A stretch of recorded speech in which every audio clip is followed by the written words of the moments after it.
Está moito na moda usar termos en inglés. E hai unha palabra en inglés que é timing.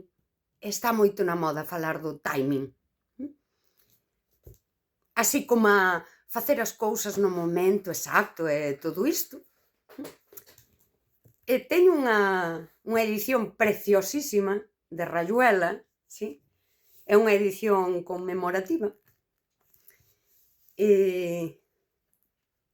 Cando eu comprei este libro, que xa lera, pero quería esta edición preciosa, coñecín a unha persoa que usou unha palabra, unha frase do libro Rayuela.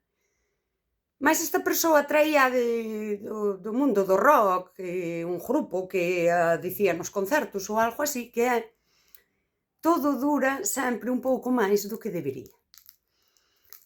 E lembro falar con esta persoa de Rayuela.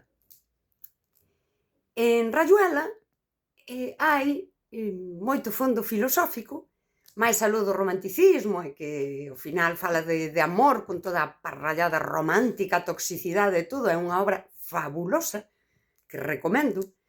Mala de ler como o demo, tamén vos lo dixo, pero bueno, o intelectualismo todos o fixemos de que hai que ler obras espectaculares, pero certamente paga a pena. Hai algo en Rayuela, hai un momento que Cortázar di algo así como que o tempo, hai unha cousa que se chama tempo, que pasa e pasa. E logo está esta mención ao tempo de todo dura un pouco máis do que debería. Eu, durante un tempo, relacioneime con esta persoa aparentemente moi intelectual, e esta frase, para min, marcou moito como eu vía esa persoa. Rayuela ten algo moi interesante sobre o timing, que é o timing da memoria.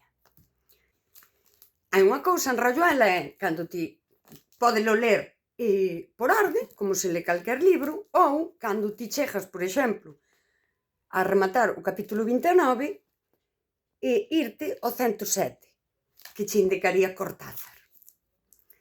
Cando ti les a historia por orde, ou cando a les desta outra maneira que el deseñou, a historia muda, e o final tamén. Mais aló do texto, isto, para min, si fala dese timing da memoria. Historias idénticas, cando as ordenas, con outra cronoloxía, cobran outro sentido. Por iso hai historias que son idénticas, mais teñen significados diferentes. E isto é unha das maxias, para min, de vincularnos, das relacións humanas, non? Que podemos vivir exactamente o mesmo e interpretalo dunha forma diferente. Eu vincúlome cas persoas según elas son. Eu teño unha ética relacional que pasa polo respecto, valorar que a outra persoa é diferente e iso é maravilloso. Xa vou vella, valorar que estamos cada vez máis marcadas pola nosa traxectoria vital. Esta frase, a min, co tempo, cobrou un sentido, e é que, aínda que esta persoa a dixese como calquera cousa, non? A mellor sen profundizar, como a min, que che monto aquí todo isto con Rayuela. E deime conta que hai moitas persoas que chegan á túa vida marchando. É como esa amiga que te chama para tomar un café e xa che di que dentro de 2 horas xa ten outro plan, sí, e adáptate ti, porque eu teño todo programado.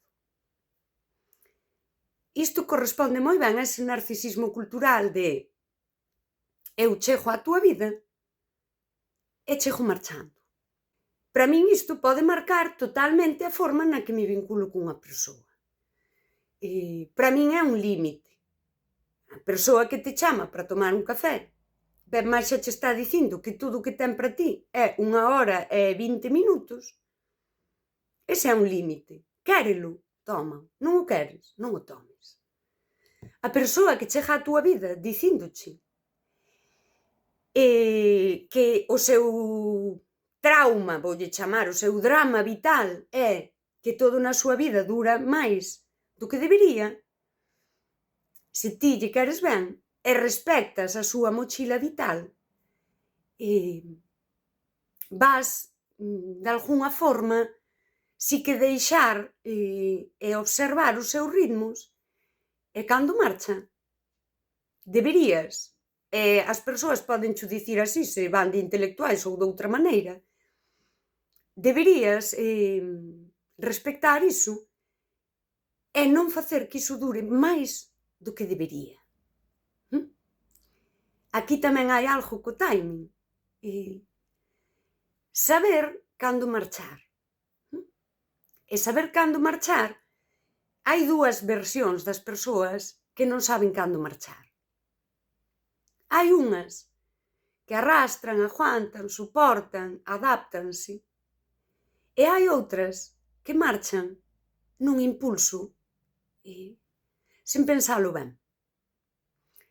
Esta sociedade que busca o benestar inmediato ten un mecanismo de defensa que hoxe vemos cando falamos dos apegos, e do apego evitativo, que sempre que falo diso encántavos, porque é superhabitual, é xente que busca o alivio inmediato, o benestar inmediato, e tampouco manexa o timing, e marchan sen pensalo ben. E tamén hai que deixalos ir. E iso é ética relacional tamén. E logo, ti, ca túa historia, contala para ti, como a ti che dá a gana. Ordénala cronolóxicamente ou ordénala ao chou, para que a ti che cadre. A idea que puxen por aí nun reel, que tivo bastante éxito, non te explicas demais, explícaste xusto ata que ti crees que estás a gusto con canto te explicaches. E non lle dis a ninguén como ten que ler Rayuela.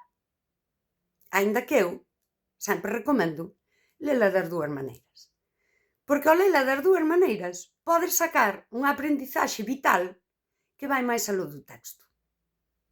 E que ten que ver co timing.